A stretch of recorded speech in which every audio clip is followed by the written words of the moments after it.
कई सारे कीमती जो। राजीव, आपको रोक रही हूँ, एक बड़ी खबर आ रही है। कुवैत में अमेरिकी बेस पर हमला हुआ है ईरान की तरफ से।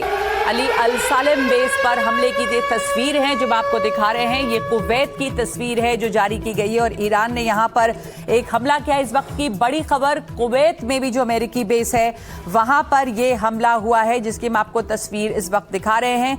लगातार ईरान अलग अलग जगहों पर खाड़ी देशों में जहां भी अमेरिकी बेसेस हैं वहां पर हमला कर रहा है और इस वक्त कुवैत से खबर आ रही है कि वहां भी बेस पर जो है वो हमला किया गया है।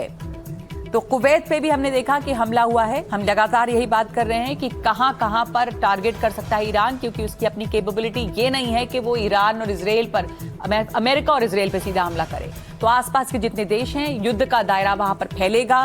लेकिन ये देश जो हैं ये अभी बात अपील भी कर रहे हैं कि आप हम पर हमला मत करें, हमने कुछ नहीं किया है। क्या ये यहीं तक रुकेंगे या ये भी रिटेलिएट करेंगे? देखिए, सबसे पहले चीज होती है वॉर की कोई भी प्लानिंग हो तो एंड स्टेट डिटरमिन करना बहुत जरूरी होता है। आप क्रिकेट का मैच खेलते हैं या अगर आप फुटबॉल खेलते हैं तो गोल पोस्ट आपका बड़ा क्लियर होता है, उस गोल पोस्ट पर ही जाएंगे तो ही गोल होगा।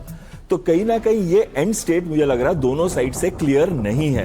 जहां पे ईरान उसको स्प्रेड करने की कोशिश कर रहा है रीजन के अंदर ताकि एक इंटरनेशनल प्रेशर बने, एक इंटरनेशनल इकोनॉमिक्स पे इफेक्ट हो, तेल की कीमतें ऊपर जाएं, इंटरनेशनल टूरिज्म पे इफेक्ट हो, फ्लाइट्स पे इफेक्ट हो, क्योंकि 2 ट्रांजिट है बेसिस, अबू धाबी और दुबई, और एक ही बेस दुबई से 2.5 लाख के करीब पैसेंजर्स जाते हैं और ट्रांजिट मींस वहां से पश्चिमी देश की तरफ जाते हैं। तो कहीं ना कहीं पूरे सिस्टम को वो हिलाने की कोशिश कर रहा है ताकि इंटरनेशनल प्रेशर बने अमेरिका और इजराइल पे युद्ध रोकने के लिए। लेकिन यहां पे मैं एक चीज कहना चाहूंगा कि अगर वो कोई बहुत बड़ा हमला करता है या कोई ऐसा फेस सेविंग हमला करता है जिससे ये लगेगा कि बदला उसने ले लिया है खमैनी की डेथ का या कमांडर्स की डेथ का, तो जैसे अभी ट्रंप कह रहे थे कि अब बातचीत आसान हो जाएगी, वो फेस सेविंग हमला क्या हो सकता है? हाँ, ऐसे हालात में 2-3 उसके टारगेट सिस्टम्स हैं।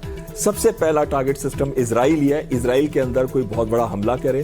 दूसरा उसका टारगेट सिस्टम है जो अमेरिका की नेवल एसेट्स हैं या एयरक्राफ्ट कैरियर है उसके ऊपर हमला करे। और तीसरा अमेरिकन एयर बेसेस जिसपे वो कर रहा है। लेकिन इसमें से उसको वो चूज करना चाहिए, जैसे अल उदैद एयरबेस है जहां पे 40 से लेके 80 के बीच में नॉर्मली जहाज रहते हैं, अभी 40 के आसपास हैं। और ऐसे बेस के अंदर जहां 10,000 के करीब अमेरिकन सोल्जर्स भी हैं, यूएस का सेंट्रल कमांड है वहां पे कतर के अंदर अल उदैद एयरबेस का, तो कहीं ना कहीं एक ऐसी जगह पे सटीक हमला करे। अभी तक उसने, आप देखिए, ज्यादा आउटकम नहीं है। हमला किया है, कुछ एफोल्ड डिपोज की आग लगी है, कई मिसाइल्स लगे हैं होटल के अंदर जिसको हम कह रहे हैं कि CIA का अड्डे थे, वहां पे अटैक किया। लेकिन कोई ऐसा हमला उसने किया है जिसका बहुत बड़ा इंपैक्ट हो, वो लेकिन हमला करना उसके लिए जरूरी है। ये भी जरा बताइएगा आपके, ये जो बातचीत यहाँ पर हो रही थी इससे पहले, ये चलिए उसके बारे में बात करेंगे। एक बहुत बड़ी खबर है इस वक्त सऊदी अरब की राजधानी रियाद में। तो अब सऊदी अरब भी अगर इसमें खिंच आता है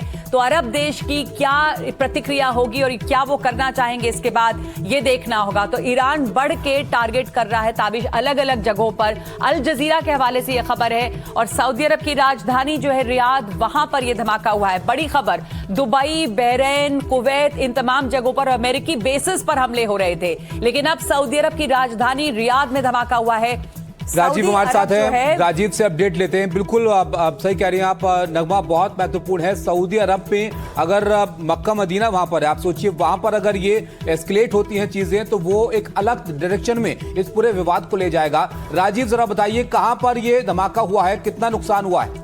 देखिए, अभी तक तो जानकारी मिल पा रही है कि अल जजीरा के हवाले से खबर है कि रियाद में हमला हुआ है, लेकिन रियाद में कौन सी जगह हमला हुआ है इसके बारे में अभी जानकारी नहीं मिल पा रही है। लेकिन ईरान साफ तौर पर बताना चाह रहा है और दिखाना चाह रहा है, मिडिल ईस्ट के कंट्री को दिखाना ये चाह रहा है कि जो जो अमेरिका के सहयोगी अभी हैं हम उनको टारगेट करेंगे, हिट करेंगे। और आपको ये भी बता दें कि ये सारे जो कंट्री है पश्चिम एशिया के जो देश है, मिडिल ईस्ट के जिन पर ईरान हमला कर रहा है, इनका सुरक्षा का जिम्मा अमेरिका के पास है। अमेरिका ने इनको बताया हुआ है, इनके जो किंग हैं उनको बताया हुआ है कि हम आपकी सुरक्षा का जिम्मा लेते हैं। और जिस तरह से ईरान एक एक करके हमला कर रहा है वो कहीं ना कहीं बताना चाह रहा है कि हमारे सुप्रीम लीडर का जो हत्या हुआ है हम उसका बदला लेंगे। ईरान के सामने भी समस्या ये है कि उसके सामने भी फेस सेविंग की प्रॉब्लम है, यानी फेस सेविंग की सर कि हम इससे निकले कैसे। आपने हमारे सुप्रीम लीडर को मार दिया, ईरान के लोगों को ये लग रहा है, जो वहां के जो कमांडर उनको ये लग रहा है, तो उसका बदला लेंगे। और यही बदले के आप अमेरिका तो नहीं पहुंच सकते हैं, लेकिन जो अमेरिका के जितने एलाइज कंट्री कंट्रीज है, जो बेस जो है मिडिल ईस्ट में मौजूद है, उन सारे बेस को एक एक करके टारगेट कर रहा है। लेकिन सऊदी अरब की बात करें, चाहे बहरीन की बात करें, चाहे दूसरे कंट्रीज की बात करें, उनके सामने दिक्कत ये है कि अगर ईरान के खिलाफ आप खुल के सामने आते हैं तो कहीं लोग जो है ईरान के समर्थन में कहीं खड़े ना हो जाएं, यह भी देखने वाली बात होगी। जी।